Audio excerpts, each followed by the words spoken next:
molt impressionada amb tantes bressoleres juntes i en un lloc tan fantàstic i tan ideal pel tema d'avui. Jo estic molt compromesa personalment i professionalment amb les primeres edats de formació de mestres, perquè faig formació de mestres a la universitat. Maria! Hola! I ja totes comences a trobar, treballant. I la importància de l'escola bressol i aquesta etapa és fonamental. Per tant, estic molt contenta d'estar aquí. Si puc ajudar amb alguna cosa, a obrir la mirada, doncs endavant. I com que això és un fòrum que teniu aquí fantàstic, en contacte amb aquesta natura que teniu al voltant, endavant. Jo he preparat una miqueta una presentació, diguéssim, per obrir una mica la mirada, per pensar i reflexionar, perquè segur que teniu molta riquesa d'experiències per aportar, que després als tallers no marxeu, quedeu-vos, no? I compartiu, perquè ara és el moment. Ens costa, no tenim massa temps, i després del Covid estem com estem, per tant ens hem de treballar molt. La proposta que jo us feia avui és d'alguna forma compartir amb vosaltres aquestes idees sobre la descoberta de la natura. I he posat natura entre cometes perquè anem a veure això de la natura, què volem dir, què és i fins on volem arribar, no? I tot això a partir de biodiversificar la vida quotidiana de l'escola, és a dir, com la podem fer més biodiversa i què fem amb la natura a l'escola bressol. Llavors, clar, quina és la teva, la seva, la nostra relació amb la natura? El primer que ens hem de començar a preguntar com a mestres és, i nosaltres què? I aquí, aquesta pregunta la vam fer fa uns quants anys, així abans, durant el Covid, amb un grup de mestres d'infantil com vosaltres. Hi havia primer cicle i segon cicle, però... I els hi vam dir, doncs, els hi vam preguntar, bueno, què penses quan penses en natura, no? Quina imatge et ve? I els hi vam demanar que recollissin imatges de la natura i que hi posessin una paraula. Deixeu-me ensenyar-vos el que les vostres companyes ens varen compartir. N'hi dèiem retalls d'emocions, perquè era com t'emociona la natura, no? Per lligar-ho amb les emocions. Retalls d'emocions d'unes mestres d'infantil cap allà al 21, ho dic perquè ara hem de començar a situar quan fèiem les coses, el 21, Això per un moment. Llavors, deixeu-me situar com estem ara en relació amb la natura. Espera, això ho faré després. Deixeu-me anar aquí. Compartim els colors del verd que ens emocionen. Aquesta era l'activitat que vam fer. Què va sortir? No parlaré, Doncs vosaltres mireu imatges i deixeu-vos portar per les paraules.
Amb aquestes imatges, clar, nosaltres ens vam quedar així una mica de dir què ens diuen, no?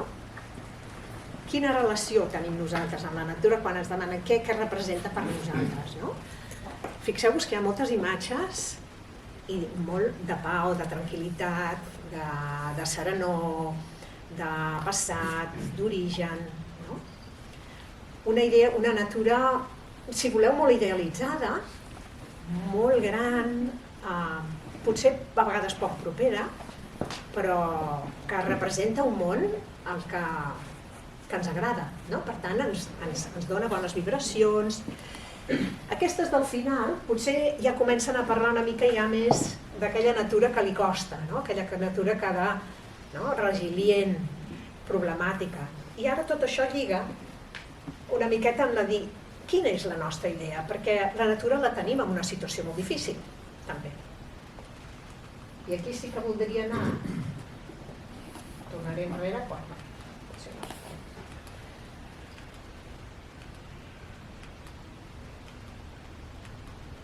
Passant endavant, no? Ens hem atascat. Ens hem atascat?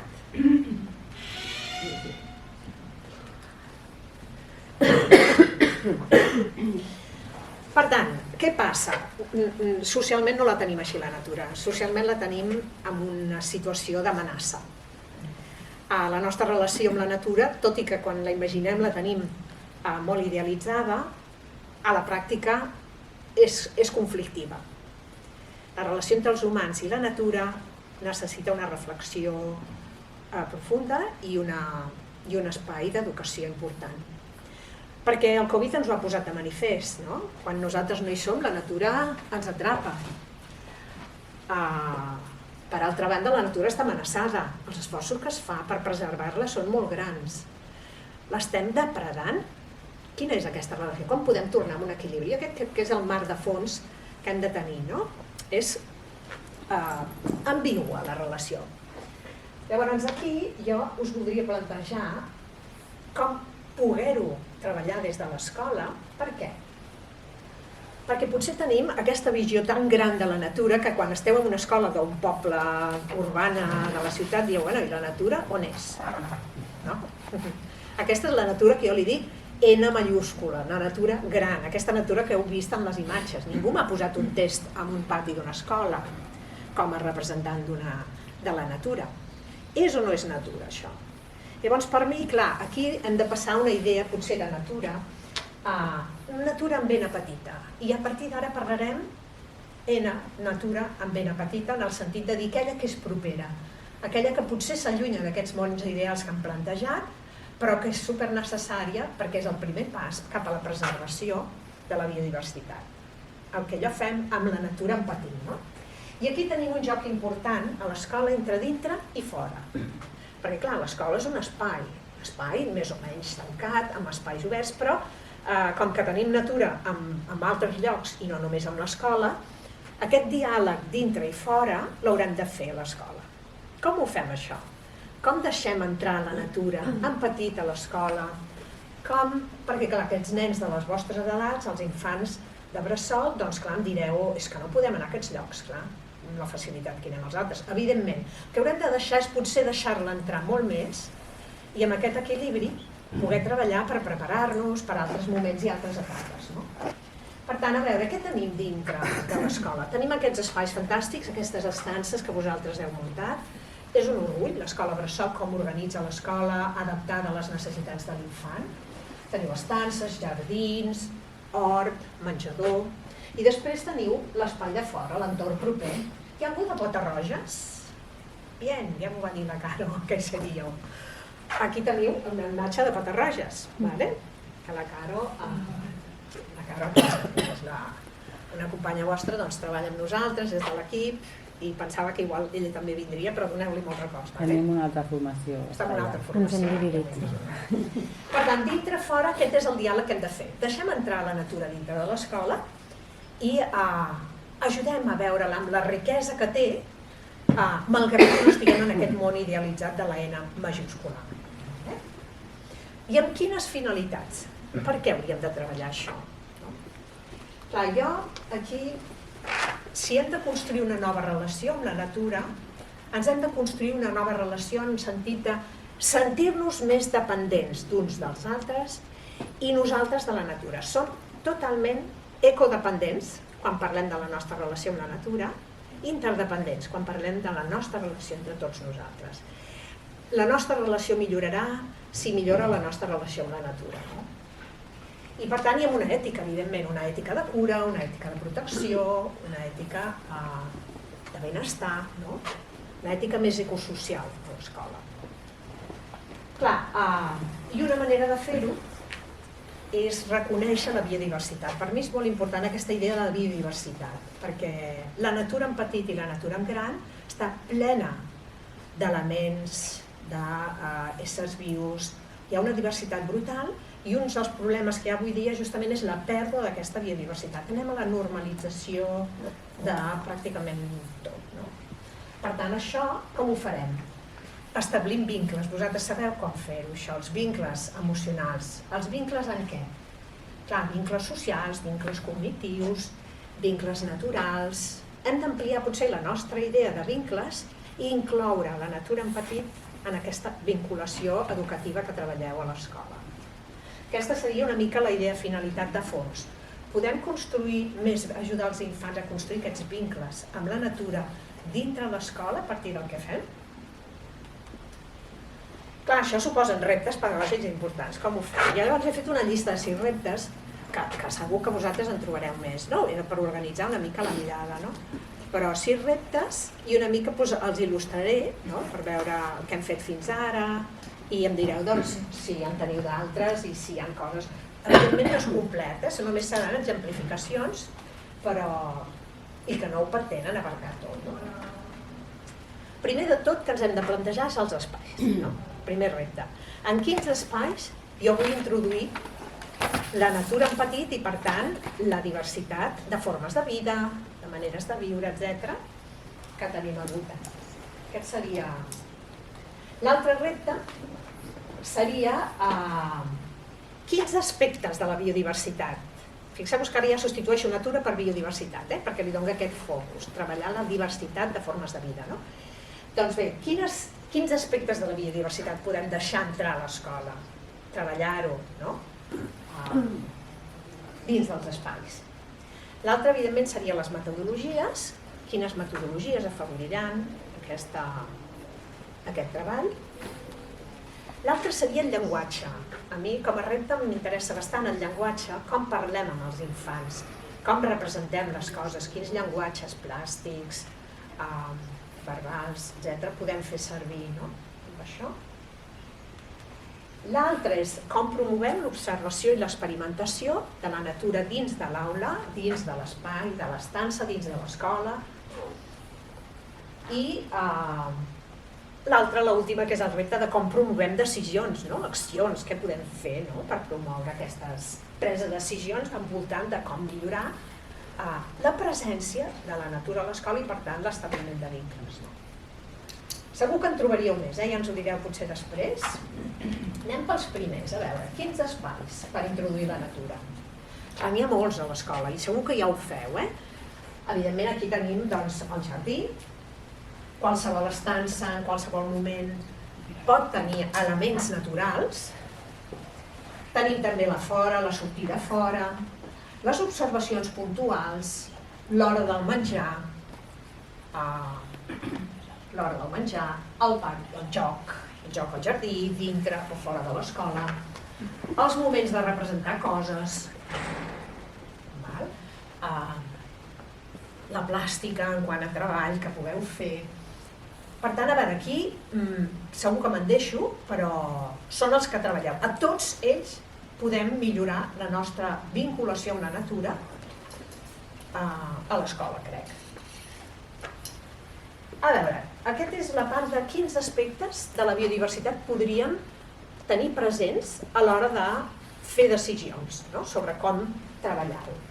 Deixeu-me fer una mica d'esquema que és com un mapa. Què és el que realment busquem? Per una banda, entenem l'infant com relacionat amb persones. Aquest és un dels treballs que feu a l'escola Bressol. Per què no ampliem aquesta relació més? Per què no la treballem més profundament amb animals i amb plantes? Sou conscients de què envolta les criatures en relació als animals i plantes? En quin entorn viuen? Quina presència diària tenen els animals i les plantes en la vida de les criatures? No només a casa, a l'escola, sinó també a casa. I després, per tant, aquest és el triangle de les vinculacions que volem establir. Volem establir unes bones relacions de l'infant amb les persones, però també amb els animals i les plantes. Per tant, aquesta és la nostra interdependència, perquè en el fons depenem d'uns als altres i això s'ha d'anar treballant, no? S'ha de veure que això és així.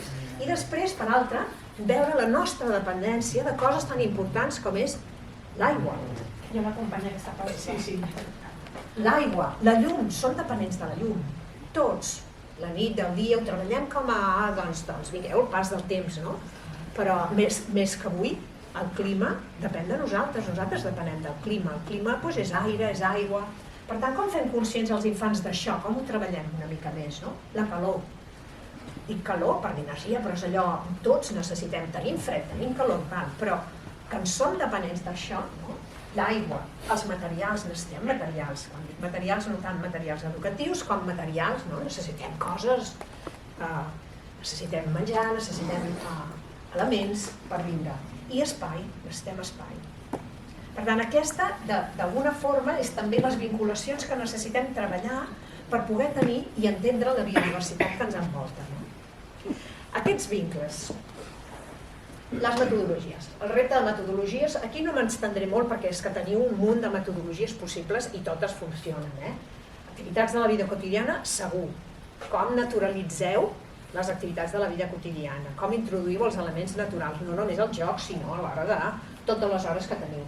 Les converses del bon dia també poden servir, espais ambients, racons, el joc, els projectes, intervencions didàctiques puntuals, sortides, si en podeu fer com potes roges, no? Que surten regularment, les escoles Bosch ho tenen molt clar, no?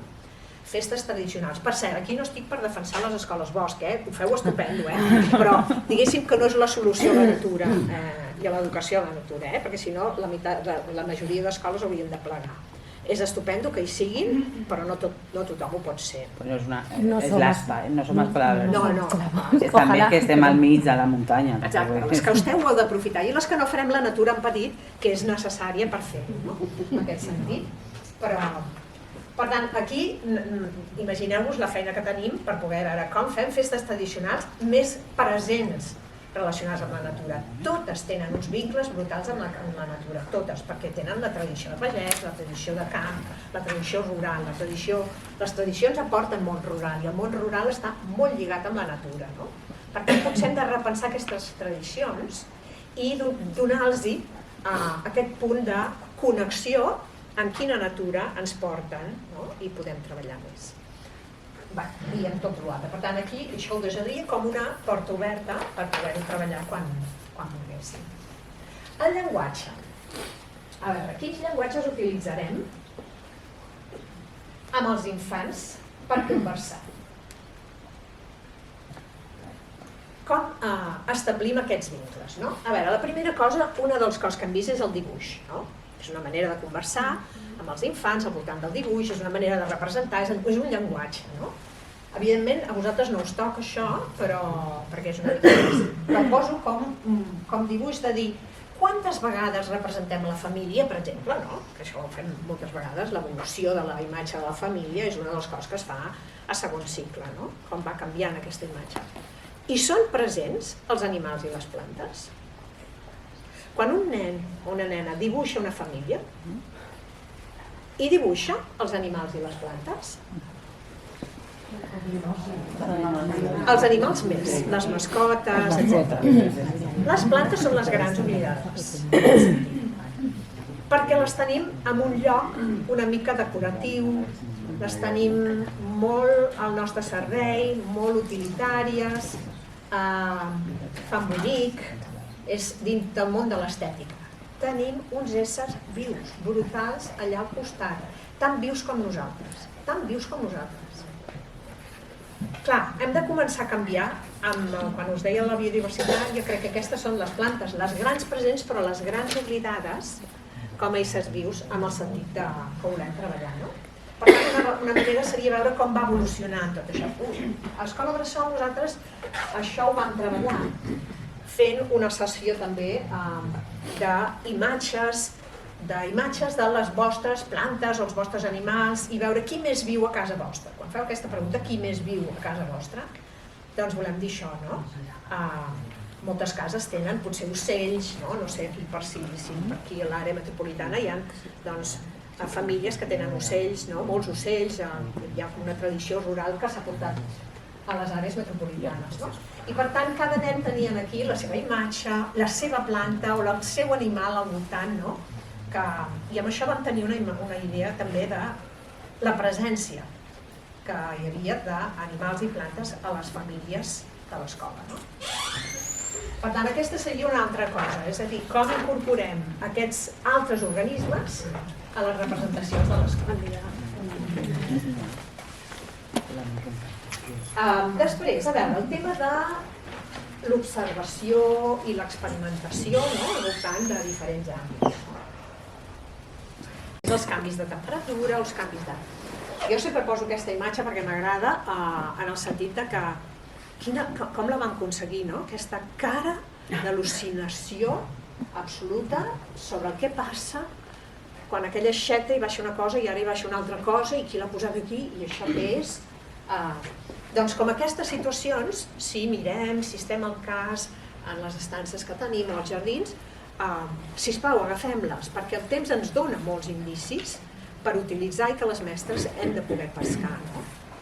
Clar, això és potser una miqueta de més grans, però com treballem el pas del temps, avui quin dia és, o avui què fa, quin llenguatge introduïm de manera regular que incorpori d'alguna forma això, la temperatura, la calor, el que passa contínuament en el llenguatge. Vosaltres sou les modeladores, no? Modelitzeu el llenguatge, en aquest sentit pot ser útil. No? Clar, aquí què tindríem? El que estem és vinculant l'infant una miqueta més amb la sensació de calor. Dic calor, no perquè té calor, sinó entès calor com energia, fred, calor, el que sigui, i la idea de la llum, també. Que estem bé amb la llum, us agrada la llum, com presents, escullen la llum que volen, escullen si volen les finestres més obertes o més tancades, els infants, per exemple.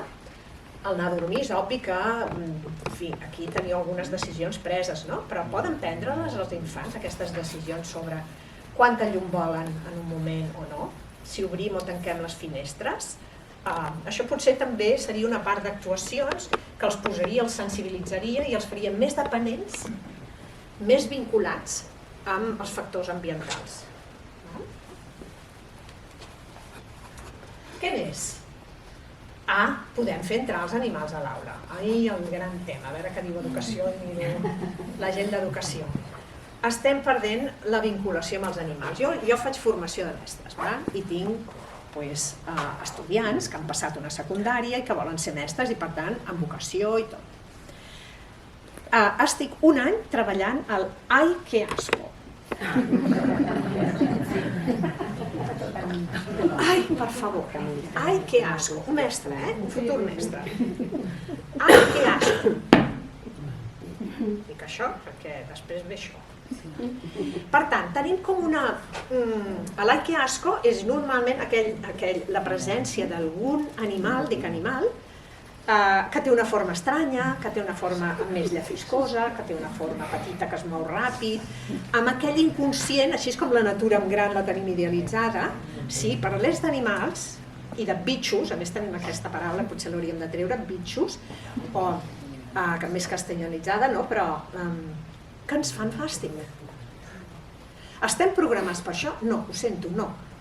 Em nego a acceptar això, perquè és que aquest tipus d'organismes són els que els infants tenen més propers, els que trobaran per terra, els que trobaran rebregant un bancal, no? I quan el trobeu, si us plau, la feina que tinc és mirem-nos amb aquella meravellositat de tenir allò a prop de casa.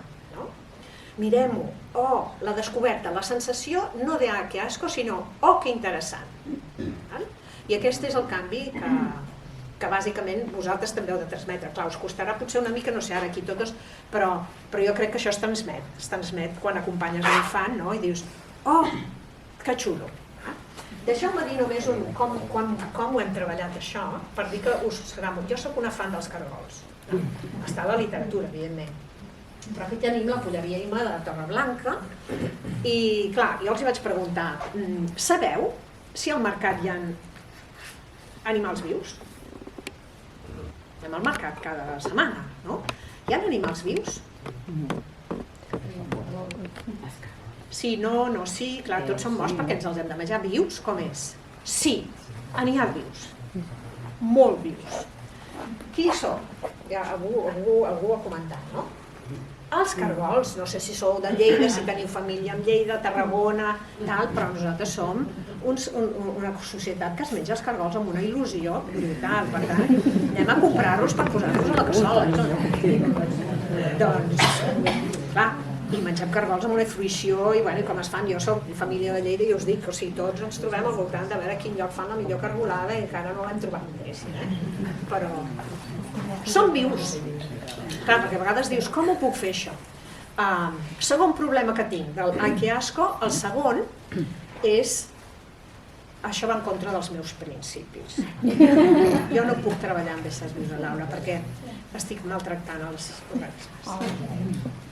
Tot aquest tema del maltractament, de l'animanisme, que és una cultura que la respecto, però ha arribat a un punt, segons amb quins alumnes em trobo i quines famílies que us puguem trobar, que és com essencial, és una cosa essencialista. I per tant va en contra dels principis i jo a aquelles alumnes no els hi vaig poder ajudar a construir aquest vincle amb els cargols, per principi. Per tant, aquesta és una altra cosa que abans no teníem, però que ara puja.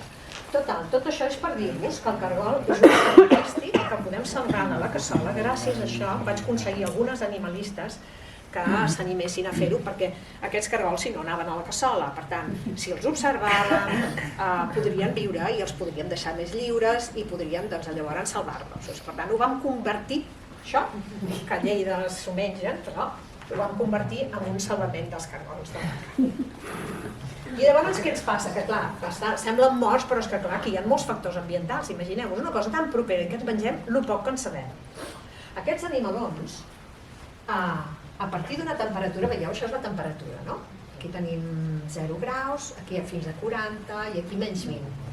Doncs bé, per sota, entre 0 i menys 4, diguéssim, entre 0 i 4, per aquí, hivernen. Quan estan una miqueta fresquets, el que fan és tanquen, hivernen, no es mouen, d'acord? Però no estan morts, que aquesta és l'altra cosa. O les coses es mouen o estan mortes. I les plantes què? Aquí no es mou ningú. Estan mortes? No. Per tant, hivernen. Llavors, quan comences a augmentar la temperatura i una mica el grau d'humitat, allò de la temperatura i la humitat, la calor i la humitat, es comença a activar la vida. La vida depèn d'aquests factors, no? I es comença a activar, veieu que ja és actiu, i quan arribes als 24 hi ha una reproducció, perquè a més aquests cargols estan tan ben alimentats, perquè han de ser per la cassola, clar, no poden ser allò primets i esquifits.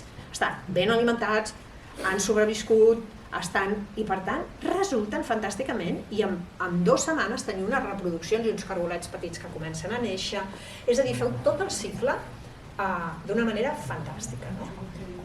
Després, clar, quan torna a fer massa calor, els 35 graus o així, 30 graus, estiva, és a dir, es torna a tancar i és el que passa quan el veieu, quan feu sortides a l'estiu, que veieu tants cargols, i què fan aquests cargols aquí? Estan morts? Si us els emporteu a casa i els feu una temperatura, baixar la temperatura i la humitat, veureu que comencen a moure's. Per tant, és el mateix.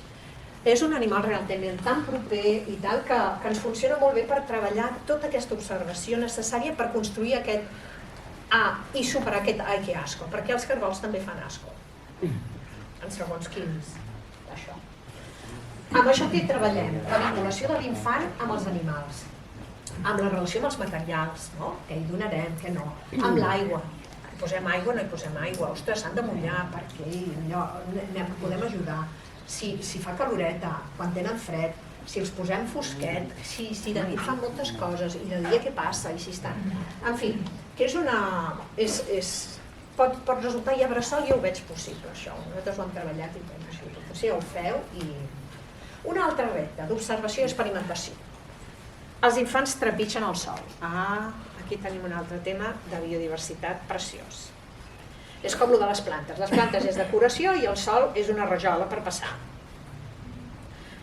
Mare meva, el sòl és brutal. Sense sòl no menjaríem res, no hi hauria, la meitat de la vida no funcionaria.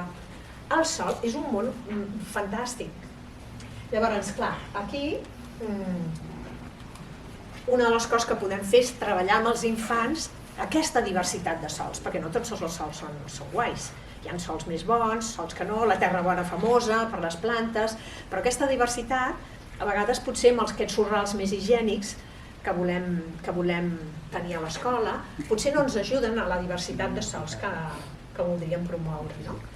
Ajudem els infants a tenir sol. L'hort també és una altra manera de donar sentit al sol, no? Perquè és un sol diferent. Quan dic sol vull dir tipus de terres, no?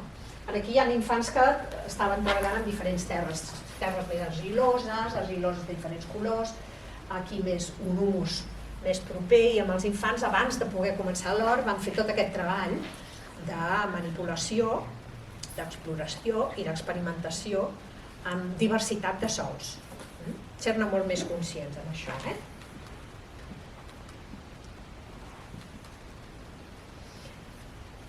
Això en relació al sol. Després aquí també, en relació al sol, jo li tinc molta d'això, perquè és que com que els nens són els que en saben més de sols, perquè són els que es passen més temps a prop d'aquest espai, també hi ha tot un treball d'experimentació amb sols diferents, no? Quan feu el treball amb fang, per què no fem el mateix però amb humus, no? Perquè l'aigüeta es torna més marrón, no s'enganxa igual, no? O amb sorra, la sorra sorrenca, no? Aquella, la sorra més de platja, que aquella per molta aigua que li poses ni s'enganxa ni res, no? Per tant, hi ha com diversitat de sols que amb interaccions amb aigua i amb experimentació amb aigua doncs dona molt resultat. I després amb tot això ens va anar molt bé per fer la plàstica i per representar un sol en aquest sentit. Van fer un gran mural, diguéssim, no? I on van representar el dintre o sota terra i el sobre terra. Aquest sota terra i sobre terra jo crec que pot ser maco, perquè el sol està ple de forats i els infants de seguida ho veuen, no? Tots els més grans vostres, si sorteu una miqueta, un forat. Els forats són fantàstics per indicar-nos coses, no? Doncs, què hi ha aquí dintre? Hi ha algú, esclar. I a vegades hi ha alguns animalons que surten, aquest sol els hi agrada. Clar, si el fem amb aquesta de mirada, qui més hi ha aquí dintre, descobrirem moltes coses. I això ho vol voler representar i fer un treball plàstic en el sentit de poder posar persones, no? El fer aquest espai de sota terra ens dona també espai per dir i què hi pot haver aquí, què hi podem posar? No? Podem imaginar-ho primer, després ho podem observar si tenim lloc, no? Però que aquí fixeu-vos a l'hora de representar, si volem treballar el sol, jo us animaria a sempre pujar la perspectiva de les vostres plàstiques. Les plàstiques, què ens passa? El sol sempre està sota el paper, no? És la part de baix, és el que aguanta, no? I per tant no podem representar res. Si ho aixequem una mica més, potser passaran coses a sota. Per tant, aixecar el nivell en la plàstica i posar-ho més al mig. I estar a veure què passa. Jo no sé si quan treballeu amb el paper, diguéssim, si és tot molt lliure o ho sonifiqueu d'alguna manera, o que sigui. També m'interessa aquesta representació, veieu, perquè hi ha persones també representades, animals amb aquests cubs de plàstica, etc. Els ocells, em interessava també els tipus d'ocells, estava lligat amb una narrativa i tot plegat, no? Però tornem a representar, quan enriquim el treball del sol a través de la representació, tornem a establir aquests vincles més a nivell plàstic i cognitiu. Què més? Els aliments, una altra presa de decisions, el repte 6 és com ajudem els infants a prendre decisions, no? Jo he escollit aquí els aliments, el menjador i la cuina. Vosaltres teniu les millors cuines i els millors menjadors de tot el sistema escolar, que voleu que us digui. Això va empitjorant a mesura que pugem. Però la relació dels infants amb la cuina, la relació de les famílies amb la cuina, les persones, les cuineres. Per tant, aquí tot el tema d'alimentació és tot l'àmbit d'alimentació és un bon lloc per establir vincles d'interdependència amb les persones, depenent de la cuinera, depenent de les famílies, i d'ecodependència. Ens arriben aliments. Els aliments poden ser només menjar, i punt. Això és el mateix que ens passava, no? Les plantes són decoratives, el sol és un lloc que trepitgem per passar i com més anem millor. Doncs els aliments igual. Els podem biodiversificar, els podem convertir en natura. Com podem fer-ho, això? Deixeu-me dir-vos un exemple, i això segur que sé que ho feu, però imagineu-vos que tenim mandarines a l'escola, no?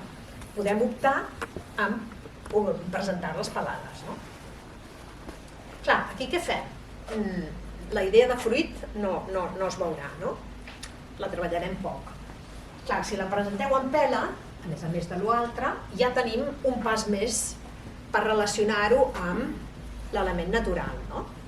Potser ja ho feu, perquè moltes potser agafeu les peles després i les treballeu i les sequeu o les aromatitzeu, no? Però és que encara n'hi ha una altra, i la fulla? Per què no la presentem en fulla també? Posats? Perquè així dona una idea de, hi ha unes fulles aquí, no? Potser aquestes fulles d'on poden venir, etc. no? Compte amb les mandarines, d'acord, les voleu sense pinyols. Jo tinc una batalla amb el tema pinyols, que és un altre àmbit d'educació, és a dir, allò de...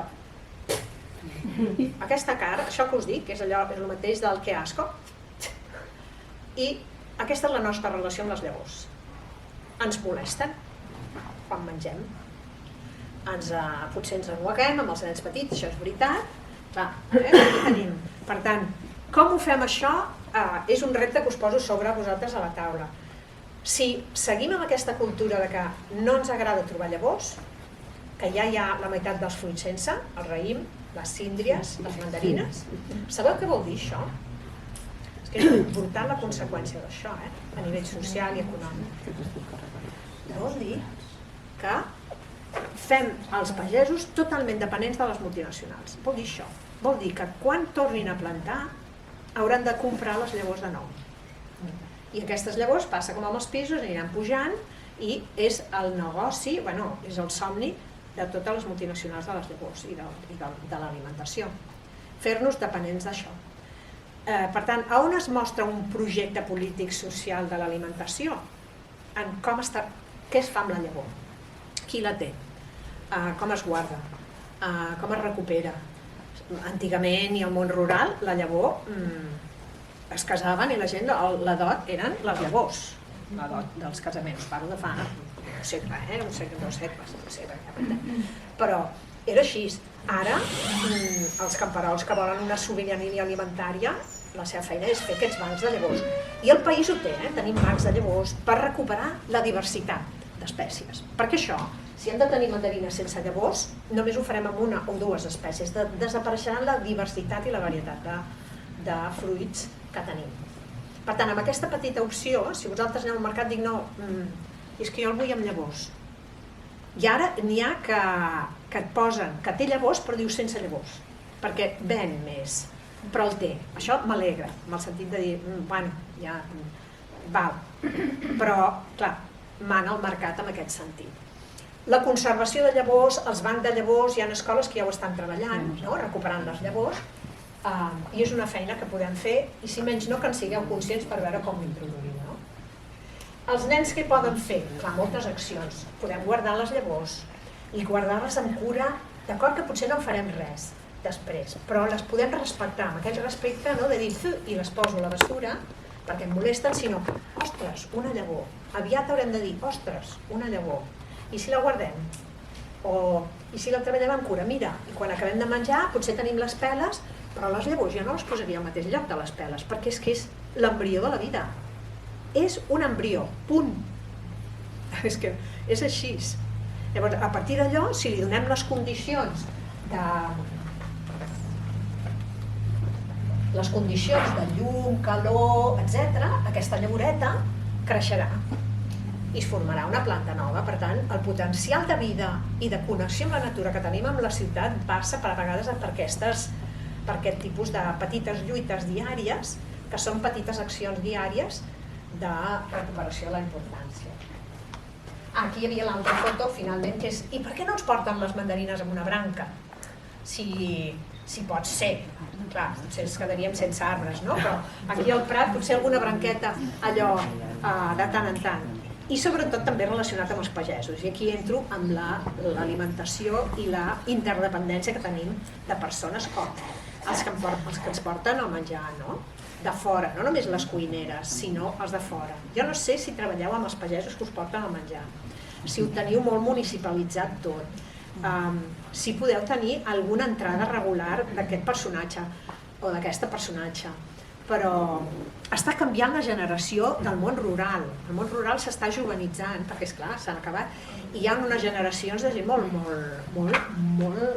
canyera, molt maca, dona, molt feminitzada, i tant amb animals com amb plantes, no? I els hem d'ajudar, hem de valorar-ho, perquè és que si no això desapareixerà. És fràgil, us he de dir que també és fràgil tot això. Per tant, jo crec que des de l'escola podem fer aquesta comunitat que valori la diversitat d'aliments, la seva relació amb el món de la producció del voltant i basat en justícia social i tot això. I això li diem una mica d'ecologia escolar. Per tant, jo no sé, jo aquí acabaria, no sé com anem de temps. Vale, doncs ja està. Si féssim una conversa, jo aquí us deixo les converses perquè les feu a l'escola, on vinguin les organitzadores, però clar, la cosa seria començar amb algun espai i dir quines experiències de biodiversitat oferim en aquell espai, fons, i com el podríem enriquir, per petita que sigui, qualsevol petita acció serviria, pensar-ho. Si voleu fer-ho a partir del jardí, si voleu fer a partir de la cuina, a partir de les estances. Com valorem, treballar això amb vosaltres, amb els equips, com valoreu la presència de la natura en petit, en cada un d'aquests espais, els escollits, no? I quins reptes i necessitats tindríeu? Evidentment no es pot agafar tot de cop, sinó que jo diria en petit. I ja hi ha molta feina feta ja, que val la pena valorar. Per tant, a més, totalment d'acord. Per tant, la natura una font inabastable d'oportunitats i si teniu ganes de tenir música, escolteu tots els colors del verd. Hem començat amb imatges precioses de verds i blaus i volia acabar amb tots els verds del Raimon, que va cantar l'any 67, però aquí teniu un vídeo de l'Albera que està musicat i que és molt maca la cançó perquè és tots els verds i que és un lliga amb la política, però és que clar, reconeix la meravellositat de la natura d'aquest país, tan maltractat i tot plegat políticament, però amb una verdor impressionant, diversa i amb allò que tots els colors del verd, que són molts, no només n'hi ha un, sinó que n'hi ha molts de verds, en tots els sentits, natural, social i de tot tipus. Si podeu i us ho envien, doncs podeu baixar-ho, però jo potser ho deixaria aquí.